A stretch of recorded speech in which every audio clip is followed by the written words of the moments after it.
गुरु अगर टैलेंट की बड़ाई करता है तो मनुष्य फूला नहीं समाता, भूल जाता है कि गुरु हमें प्रोत्साहित करने के लिए ऐसे वचन कह रहा है।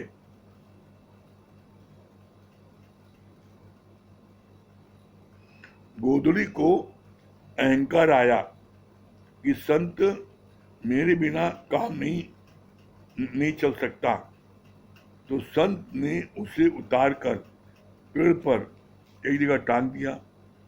शाम तक बच्चों ने उसकी धज्जियां उड़ा दी।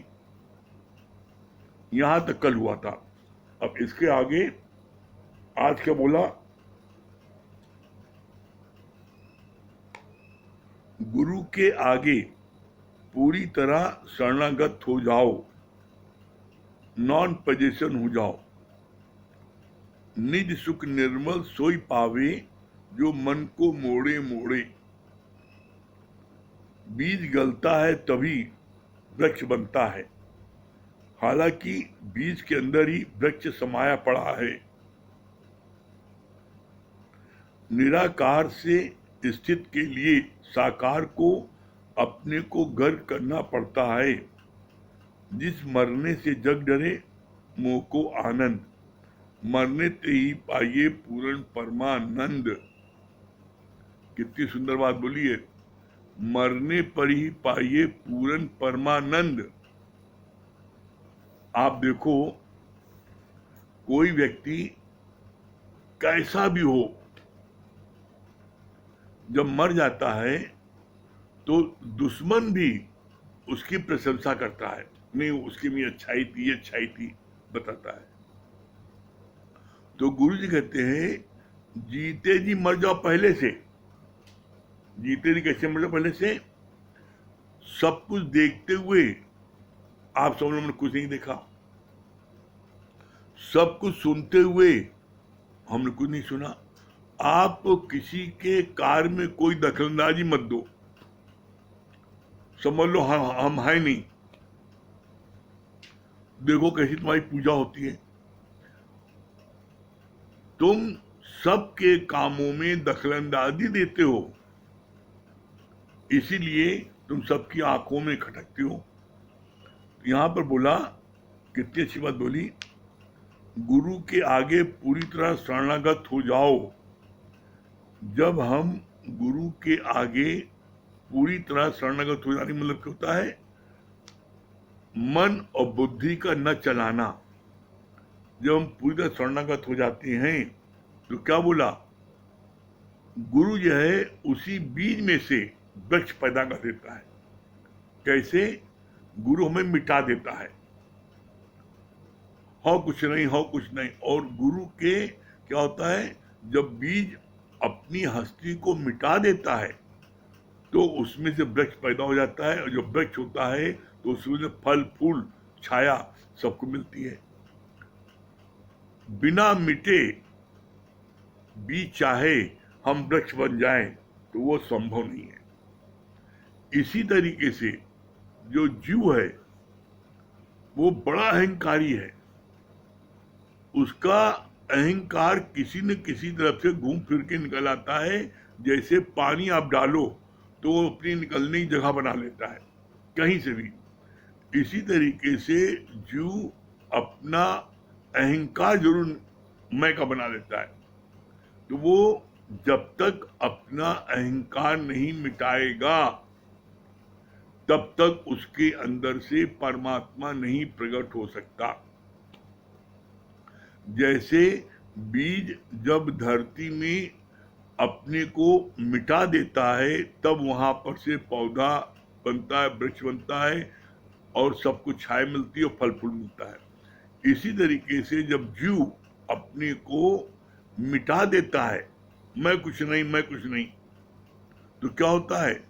फिर वही जीव, उसके अंदर से ब्रह्म प्रकट हो जाता है, जिससे सबको ही आनंद प्राप्त होता है, लेकिन बिना मिटे नहीं होगा। फिर आगे बोला, कितनी अच्छी बात,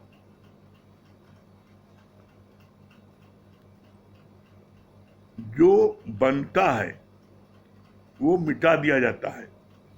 और जो अपने को मिटा देता है उसे प्रकृति स्वयं ऊंचा स्थान प्रदान करती है। ये सबसे इंपॉर्टेंट पॉइंट है।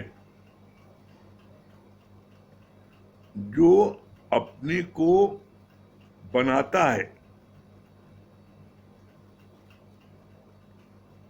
जो बनता है वो मिटा दिया जाता है। आप जो अपने को बड़ा मैं ये हूं मैं ही हूं, तो उसके 10 दुश्मन पैदा हो जाते हैं, उसको मिटा देते हैं।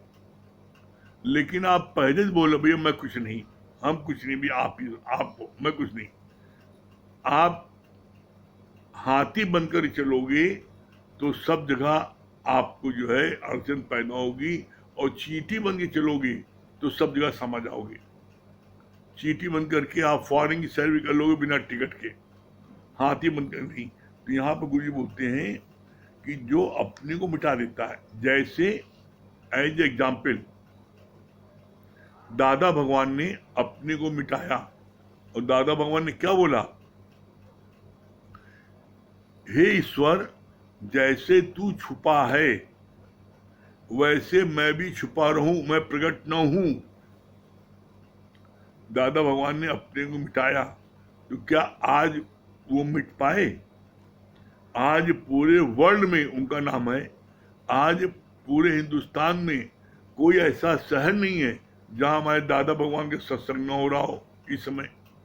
इसमें लाखों लोग घर बैठे दादा भगवान के सत्संग सुन रहे हैं, और सुबह 7 बजे से लेकर के रात को 10 बजे तक कंटिन्यूअस सत्संग होता है। कोई ना कोई कर रहा है, दादा भगवान ने कोई ना कोई प्यारा हैंडल कर रहा है। तो ऐसे में दादा भगवान ने अपने को मिटाना चाहा, तो क्या प्रकृति ने उनको मिटने दिया? क्या बोला, कोई बनेगा तो मिटा देते लोग, लेकिन अगर कोई स्वतः मिट जाता है तो प्रकृति उसको प्रकट करती है। कैसे? बोला, भक्ति करे पाताल में, प्रकट होए आकाश, और रज्जब तीनों लोक में छुपे न हरि के दास। कभी छुप नहीं सकता। आपकी न बुराई छुपेगी और न अच्छाई छुपेगी, दोनों प्रकट जरूर होगी। तो इसलिए हमेशा ऐसा कार्य करो जो प्रकट होने पर आपको लोग पूजें, आपको लोग फील करें ऐसा मैं बनूं। तो यहां क्या बोला आगे, ज्ञान तो सबने सुना, लाभ भी बहुत हो गए, पर अब पूर्ण तरह से अपने को बना लो। रोज अपने से पूछो कि तुम्हारी उन्नति हो रही है? Question mark. ऐसा न हो कि कल जहां खड़े थे जो गलतियां करते थे वो आज भी कर रहे हो। फिर आगे बहुत इंपॉर्टेंट बात बोली है। क्या बोला, जिसका दिल पूरी तरह गुरु से जुड़ जाए, मन की तारें जगत से कट जाए, तो मोक्ष में तो किंचित मात्र भी देर नहीं है। कितनी सुंदर बात बोली भगवान ने। ज्ञान सबने सुना है, सब सुन भी रहे हैं, लेकिन ज्ञान कितने लोग अपने जीवन में अप्लाई कर रहे हैं? कितने लोग ऐसे हैं जो गुरु की बात को पूरा पूरा मान रहे हैं? क्या बोला, कितना अच्छा उपाय बताया है। जिसका दिल पूरी तरह गुरु से जुड़ जाए, मन की तारें जगत से कट जाए, तो मोक्ष में तो किंचित मात्र भी देर नहीं है। ये कंडीशन है। जिसका दिल गुरु से जुड़ जाए, मन बुद्धि न चले, जो गुरु कहे वो करता चले, जो गुरु कहे करता चले। शुरू में आपको ऐसा लगेगा कि गुरु ये गलत कर रहा है। गुरु के हर कार्य में कोई न कोई मर्म छुपा रहता है, ये अभी नहीं जानते तुम। जब मंजिल पहुंच जाओगे तब तुमको पता लगेगा कि गुरु ने ये कार्य ऐसा किया, हमको मंजिल पर पहुंचाने के लिए उसने ऐसा किया। तो यहाँ पर गुरु तुमको मंजिल पर कहा किंचित मात्र भी देर नहीं है। जब तुम्हारा नाता जगत से कट जाए और गुरु से जुड़ जाए, जुड़ जाने मतलब क्या होता है, गुरु कहे सागर का पानी मीठा तो कहो हाँ जी हाँ, ना जी ना करो। कहीं पर कोई डाउट होता है तो आप विनम्रता से क्वेश्चन कर सकते हो, लेकिन आप बात न मानो, आर्गुमेंट करो, ये गलत है। गुरु से आप जब पूछोगे तो गुरु आपको बता देगा। हो सकता है आपको बताने पर भी आपको समझ में ना आए, क्यों, अभी बुद्धि उस लेवल की नहीं बनी है। लेकिन जब बुद्धि उस लेवल की गुरु बना देगा, जब आपकी बुद्धि को गुरु तराश देगा, तो एक दिन वो बात भी आपको समझ में आ जाएगी। मतलब यहां देखो कितनी बोला, मोक्ष में तो किंचित मात्र भी देर नहीं है।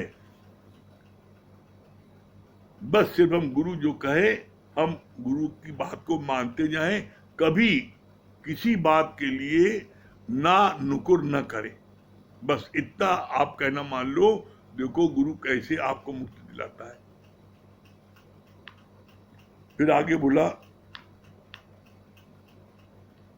ये श्लोक 8वां है, क्या बोला, भगवान में तेल धारा व्रत जरूरी है। भगवान के वचनों को सुनने के लिए तेल धारा वृत्ति जरूरी है। तेल की धारा कांस्टेंट होती है और पानी की धारा छिन्न भिन्न होती है।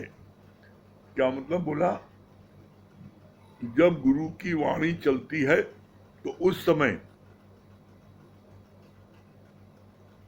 आपका ध्यान, फुल कंसंट्रेशन सिर्फ गुरु की वाणी में होना चाहिए। कैसे, उसका बताया, जैसे एक शीशी से दूसरी शीशी में आप तेल डालो तो तेल की धारा बन जाती है, और आप पूर्ण एकाग्रता से डालते हो तो वो एक शीशी से दूसरी शीशी में तेल जाता है। अगर जरा सा भी कंसंट्रेशन भंग हुआ तो तेल बाहर गिर जाता है, जरा सा भी हाथ हिला तेल बाहर गिर जाता है। तो इसी तरीके से जैसे तेल डालते समय तन और मन दोनों हमारा सदा रहता है, उसी तरीके से वाणी सुनते समय मेरा तन और मन एकदम सदा हो, एकाग्रता सुने, तो ऐसा हो नहीं सकता कि आपको ज्ञान ना आए, आपको आनंद ना आए, निश्चित आएगा। फिर आगे बोला,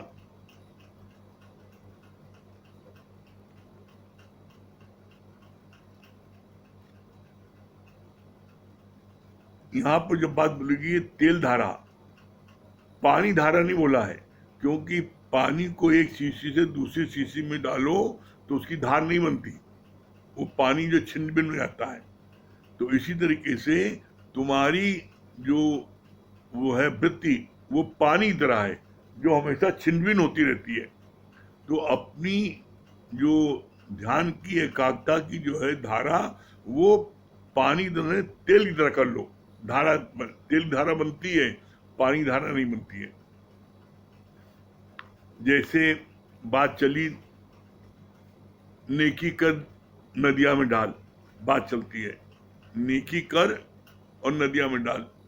तो किसी ने प्रश्न किया कि नेकी कर कुएं में डाल, हम क्यों नहीं कहते, नेकी कर तालाब में डाल, ये भी कह सकते हैं।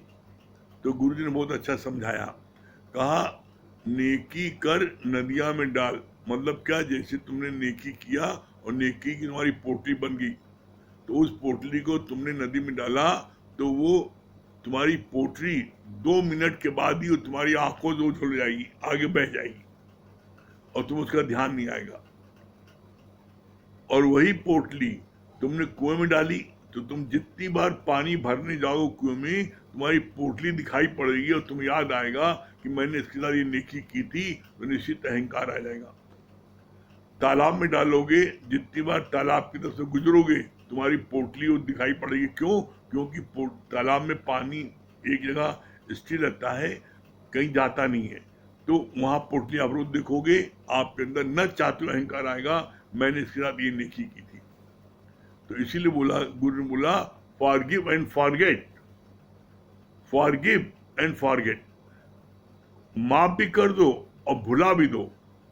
तो इसी से बोला कि तुम किसी अनिति करते हो तो वो तुम्हें याद भी नहीं आना चाहिए, वो जो है वो पोटली तुम्हारी नदी में बह जाएगी।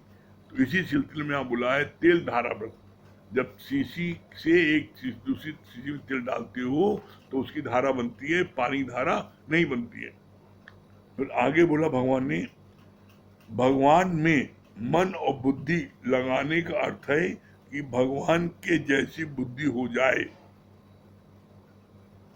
जब तक विचारों का आना होगा तब तक प्रीति कैसे बनेगी? Question mark. कितनी सुंदर बात गुरु ने कही है। जब तक तुम्हारा मन और बुद्धि चलेगी, मन में विचार आएगा, गुरु ने ये सही किया, ये गलत किया, ये उचित किया, ये अनुचित किया। जब ऐसे विचार मन में आएंगे तो गुरु के आगे आपका पूर्ण समर्पण कभी नहीं हो पाएगा। गुरु के आगे पूर्ण समर्पण तभी होगा जब आप अपनी मन और बुद्धि को चलाना, सोचना, विचारना एकदम टोटल बंद कर दोगे और हर बात में गुरु की हाँ में हाँ मिलाओगे, तो तुम्हारा उद्धार होगा। जैसे अर्जुन का उद्धार कृष्ण ने किया। कृष्ण ने जो बात बोली, अर्जुन ने उसको हमेशा हाँ कहा। कैसे? लोगों ने कहा भी चापलूसी करता है, कहा नहीं। भगवान ने जवाब दिया, क्या क्या चीज? बोला जैसे भगवान कृष्ण ने अर्जुन से कहा, देखो आकाश में कबूतर उड़ रहे हैं, तो उसने कहा हाँ हाँ उड़ रहे हैं। फिर उसी की तुरंत बात करनी, नहीं उड़ रहे हैं, हाँ नहीं उड़ रहे। तो लोगों ने कहा ये चापलूसी करता है। तो भगवान ने बहुत अच्छी बात कही, कहा नहीं चापलूसी नहीं कर रहा है वो उसके अंदर में कृष्ण के प्रति अंधी श्रद्धा है। अंधी श्रद्धा होने में क्या होता है, गुरु जो कहता है वो दिखने लगता है। कृष्ण ने कहा आकाश में कबूतर उड़ रहे हैं, तो अर्जुन को कबूतर उड़ते हुए दिखाई पड़ने लगे, और जब कहा नहीं उड़ रहे हैं तो उस समय उसको दिखने लगा हाँ कोई कबूतर नहीं है। तो जब अंधी श्रद्धा होगी गुरु के प्रति, तो गुरु जो कहेगा वैसा आपको दिखने लगेगा। इसीलिए कहा जाता है बार बार कि गुरु में अंधी श्रद्धा, अटूट विश्वास और अथाह प्रेम हम जब रखेंगे तभी हम भव से पार होंगे, गुरु इसकी गारंटी देता है। फिर आगे बोला,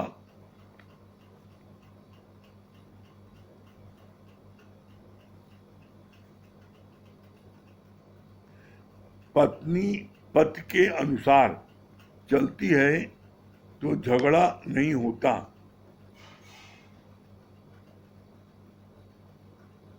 बहुत सुंदर बात बोली है।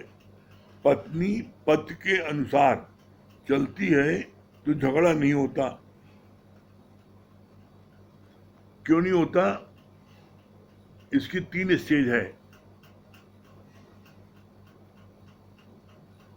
जब हम ज्ञान नहीं सुनते और पत्नी नहीं सुनती, तो उस समय पति और पत्नी में क्या होता है, 36 का आंकड़ा होता है। 36 लिखो, दोनों का मुंह अलग अलग है। तीन का मुंह इधर है और 6 का मुंह इधर है। एक चलेगा पूरब, दूसरे चलेगी पश्चिम। दोनों में कोई बात की सहमत नहीं बनेगी। तो बोला इसको बोलते हैं, जो विपरीत चलते हैं पति पत्नी, उनको बोलते हैं 36 का आंकड़ा है। सत्संग में आने के पहले ऐसे मोस्टली पति और पत्नियों का 36 का आंकड़ा रहता था। सत्संग में आने के बाद क्या होता है, जब सत्संग में आने लगते हैं, सत्संग सुनने लगते हैं, तो फिर 36 से क्या होता है, बन जाता है 33। 36 के बाद बनता है 63। जब सत्संग लेने लगते हैं, सत्संग सुनते हैं, तो बनता है 63। और जब सत्संग को पूरा अपने जीवन में अप्लाई कर लेते हैं, गुरु की हर बात को मानते हैं, तब बन जाता है 33। कैसे? बोला सेकंड स्टेज क्या है, 63। जब सत्संग आ जाते हैं, जिज्ञासु अवस्था में रहते हैं, गुरु की बात मानते हैं, ज्ञान सुनते हैं, तो 63 का देखो कैसे कैसे मुंह हो जाता है। 63 देखो आप, तो 6 और 3 दोनों का मुंह आमने सामने आता है। अभी दोनों का अपोजिट मुंह था, दोनों की पहले पीठ मिली थी, अब दोनों का सामने मुख मिल रहा है, 63 हो गया। और जब गुरु के वचन को अपने जीवन में लगाने लगते हैं, लगा लेते हैं, तब हो जाता है 33। कैसे? पति जैसे चल रहा है वैसे पत्नी पीछे पीछे चलती है, जो पति कहता है पत्नी वही करती है, तो 33 का हो जाता है। कब होता है? जब दोनों जने सत्संग सुनने लगते हैं और गुरु के वचन को अपने जीवन में लगाने लगते हैं। जब जीवन में लगाने लगते हैं तो हो जाता है 33। नहीं, गुरु जी ने कहा था ना, बड़ा आनंद है। तो गुरु की जब बात मानते जाओगे तो क्या होगा, पत्नी तुम्हारे पीछे पीछे चलेगी। क्यों चलेगी? क्योंकि उसको फिर आनंद मिलने लगता है। आप जब गुरु के वचन सुनते हो तो आप पत्नी को बहुत अधिक प्यार करते हो, मान सम्मान देते हो, उसको आप 4 लोगों के बीच में बेइज्जती नहीं करते हो। और पहले जब सत्संग नहीं सुनते थे तो क्या है, 4 लोगों के बीच में डांटना अपनी शान समझते थे। देखो मैं कितना हड़का के रखता हूं। तो जब तुम किसी को 4 लोगों के बीच में बेइज्जती करोगे तो क्या वो तुमको प्यार दे पाएगी, तुम्हारा मान सम्मान कर पाएगी? डरती रहेगी। लेकिन जब गुरु का वचन हम सुनते हैं तो गुरु ने क्या बोला, जहां नारी की पूजा होती है वहां लक्ष्मी का निवास होता है। तो ऐसे में फिर क्या होता है, गुरु की बात धीरे धीरे आप मानते जाते हो। जब आप मानते हो तो पत्नी भी आपकी बात मानने लगती है। तो क्या होता है, घर स्वर्ग हो जाता है, और नहीं तो यही नरक रहता है। तो गुरु के इसीलिए कहा गया है, बिना गुरु के कल्याण नहीं है। और हम तो इस बात को अपने जीवन के अनुभव से कह रहे हैं आपको, बिना सत्संग के आपके जीवन में शांति नहीं आ सकती। चाहे वो करुणा काल हो, चाहे वो विपरीत परिस्थिति काल हो, चाहे कोई अपमान कर दे, चाहे गरीबी हो, चाहे अमीरी हो, चाहे कितना धन हो जाए, कैसी भी पोजीशन हो जाए, बिना ज्ञान के आप आनंद में, शांति में नहीं रह सकते। असंभव। जब जीवन गुरु आता है, ये ज्ञान जब हम ब्रह्म ज्ञान लेते हैं, तो मेरे जीवन में सच्ची आनंद, शांति, संतोष, प्रफुल्लता हमको मिलती है। आप नित्य सत्संग लेके देखो और आपके अंदर में आनंद, शांति, संतोष, प्रफुल्लता ना आ जाए तब कहना। ठीक है? हाँ सुनैना जी।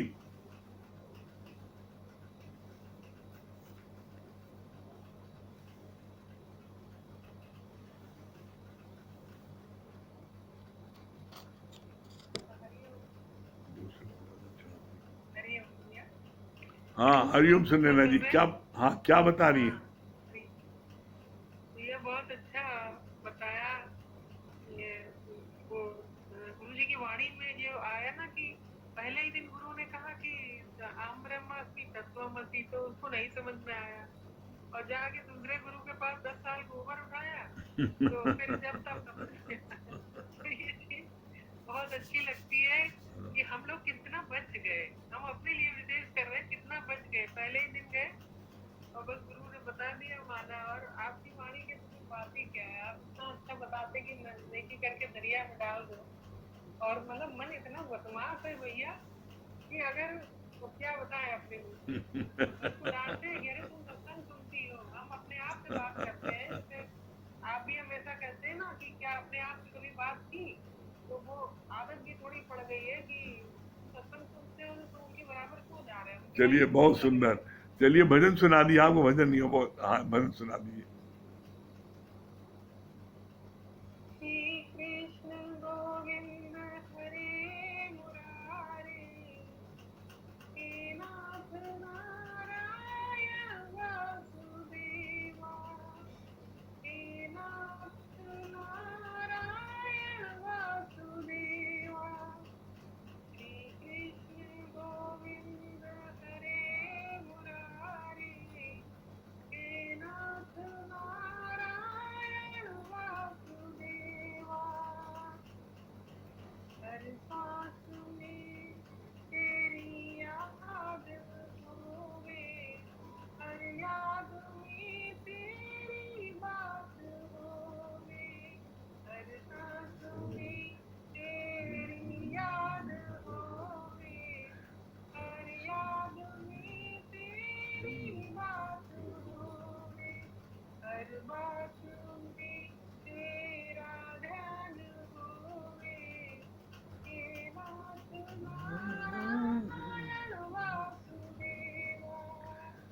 कि तुम्हात स्वामी कथा हमारे, हे नाथ नारायण वासुदेवा। श्री कृष्ण गोविंद हरे मुरारी, तुम नाथ नारायण वासुदेवा।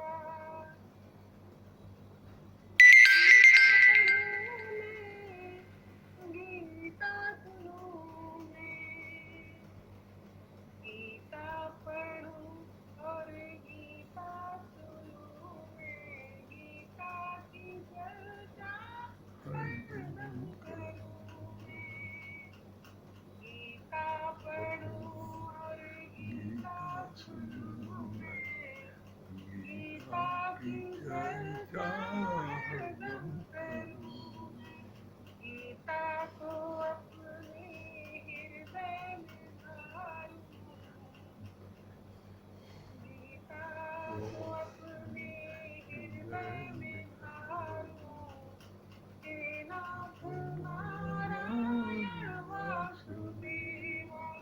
पितुमात स्वामी तथा हमारे, हे नाथ नारायण वासुदेवा। श्री कृष्ण गोविंद हरे मुरारी, हे नाथ नारायण वासुदेवा। इत्र सजीवन बना दो दया में, इत्र सजीवन बना दो दया में, ओ हृदय में सद्भाव भर दो दया में, हृदय में सद्भाव भर दो दया।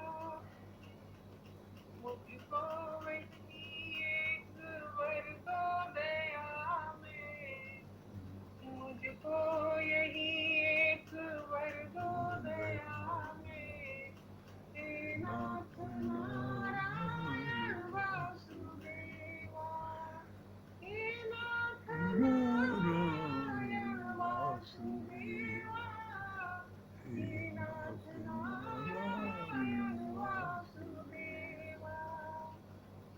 हाथों से सबकी सेवा करूं मैं, हाथों से सबकी सेवा करूं मैं, पैरों से चल कर सत्संग में आऊं, हाथों से सबकी सेवा करूं मैं, पाँव से चल कर सत्संग में आऊं, वाणी से मैं बस ये गीत गाऊं, वाणी से अपनी ये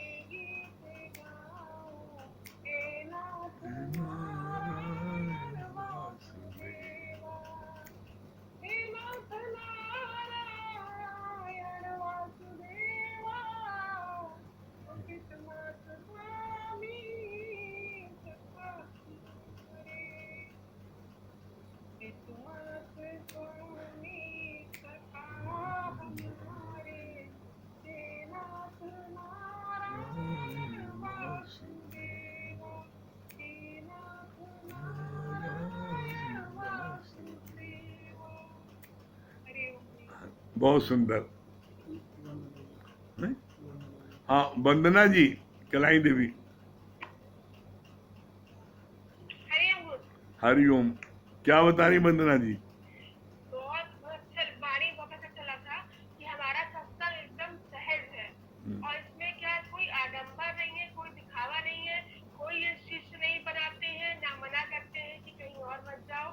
बस अपने ज्ञान, सहज ज्ञान के माध्यम से हम लोग सब लोग सीखते चले आते हैं और इसको अप्लाई करते हैं। बहुत अच्छा लगा, एकदम सहज है, निराडंबर है, कोई दिखावा नहीं है, कोई दिखावा नहीं है। अब कुछ भी किसी को परसों नहीं करता कि आप यहाँ मत जाओ, वहां मत जाओ। बस अपने ज्ञान के माध्यम से सबको ब्रश करता है। बहुत सुंदर। हरिओम। हाँ, श्याम भैया।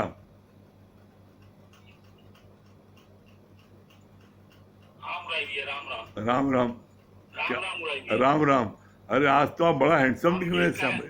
हम ये कह रहे हैं हाँ कि जब हम हार्ट के पेशेंट हुए हाँ और डायबिटीज के पेशेंट हुए तो डॉक्टरों ने कहा कि फॉर एवर जब तक आप जीवित रहेंगे अब ये दवा आपको लेनी ही पड़ेगी।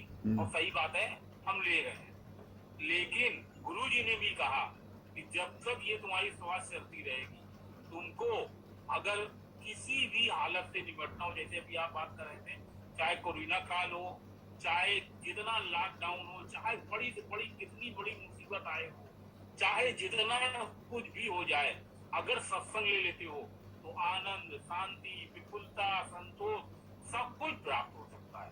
और अगर सत्संग नहीं लेते हो डेली तो उसी दवा की तरह है जो डॉक्टर कहते हैं कि दवा लेना मस्त कंपल्सरी है, एक दिन भी दवा नहीं लोगे तो आपको जो है बीमारी आ जाएगी। उसी प्रकार रोज रोज जो गुरु कहते हैं कि भाई नित्य का सब काम करो, हर चीज करो, लेकिन नित्य का सत्संग ले लो, ये एक बहुत बड़ी बात होती है। और दूसरी चीज आपने एक और कही बात कि गुरु के सामने मन बुद्धि कर दो अर्पण।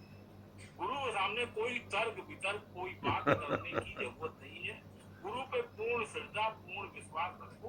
जो गुरु कहता है बादल का पानी मीठा, समुद्र का पानी मीठा तो मीठा, तो ये बात वास्तव में गुरु के सामने कभी तर्क वितर्क नहीं करना चाहिए। और अगर कोई मन में बात आए तो उसको विनम्रता से सवाल जवाब करके उसका देना चाहिए, ऐसा भी नहीं है। हाँ, बहुत सुंदर। बहुत अच्छा लगा। हाँ, अश्विनी जी।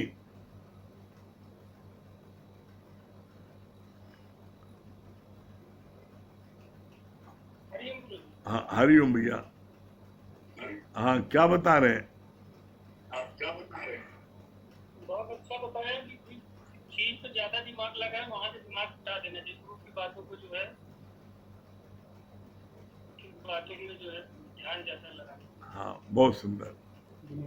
हाँ, दिनेश भैया। हरिओम गुरु जी। हरिओम। क्या बता रहे गुरु हैं? जी ने बहुत अच्छा बताया कि अपना मूल्यांकन भी करना चाहिए कि गुरु जी ने जो बताया है आप उसको कितना मान रहे हैं, और अगर मानना है तो अपने दिल को गुरु के दिल से जोड़ दो। हाँ। और ये पूरा पुरुषार्थ करो कि अपने और आपके गुरु के बीच में आपका कोई विचार ना आए। हाँ, ये बात बहुत अच्छी है। बहुत सुंदर। हरिओम। हाँ, राम प्रकाश भैया। हरिओम भैया। हरिओम। हाँ, सदगुरु के कोट कोट शुक्राने भैया, कितनी अच्छी बात बता रहे थे आप। दादा भगवान की जैसे आपने बताया कि उन्होंने भगवान से कहा कि प्रभु जैसे आप छिपे हुए हैं वैसे मैं भी छिपा रहूं, तो क्या दादा भगवान छिपे रहे?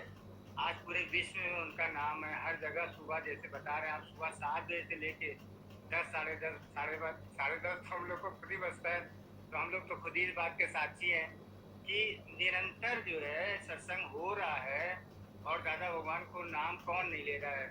सुबह से लेके शाम तक अपने गुरु जी का, आप लोगों का जो हम लोगों को ज्ञान दे रहे हैं, सभी का तो हम लोग आदर कर रहे हैं, सत्कार कर रहे हैं। और कितनी अच्छी बात बताया कि अपने गुरु में जब हमारी अंधी श्रद्धा होगी, अटूट विश्वास होगा, अथाह प्रेम होगा, तब हमें ज्ञान लगेगा। एक दिन अभी बात चल रही थी भैया, 2-3 दिन पहले आपने बोला, कितनी अच्छी वाणी थी कि यदि तुम गुरु की कृपा चाहते हो तो सारा अपना अभिमान त्याग कर गुरु क्या चाहता है उसके अनुसार जब तुम करोगे, तब तुम गुरु की कृपा जो है, तब हम जाके गुरु की कृपा पा पाएंगे।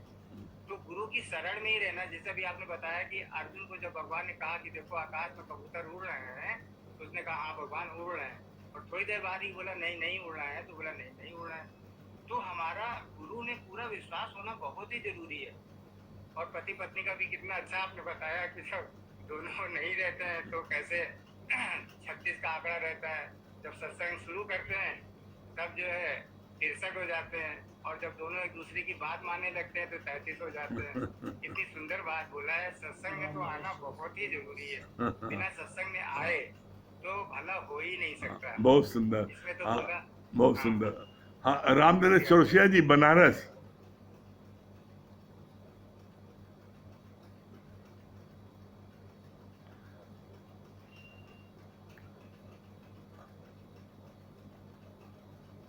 रामनरेश चौरसिया जी, बनारस।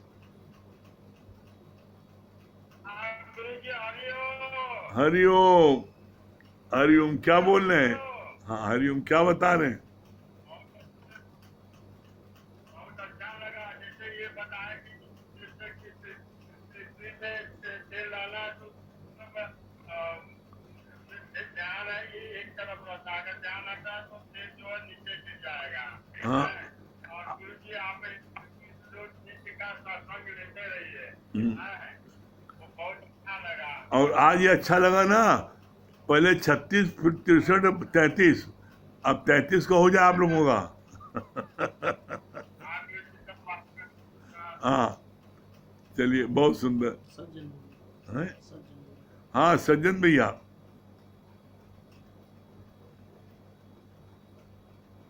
हरिओम गुरु जी। हरिओम।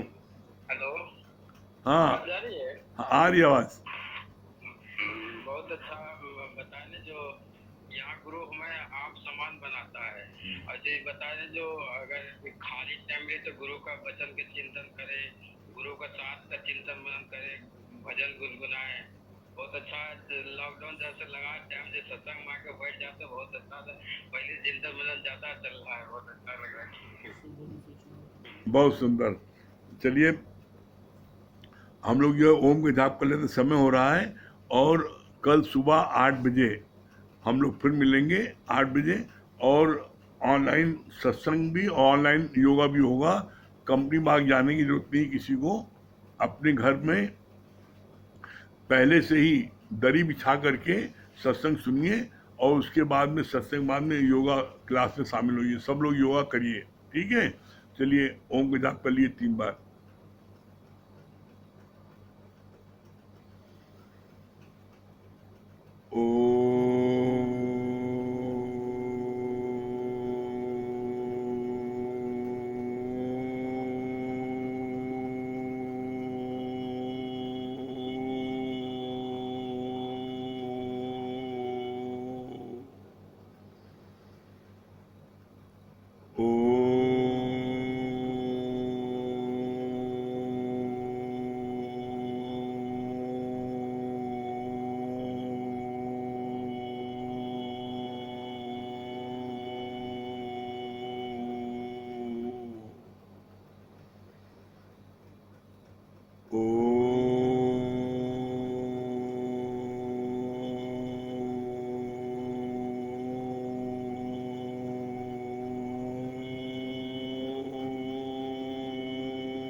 सही प्रेम हरिओम। राम राम।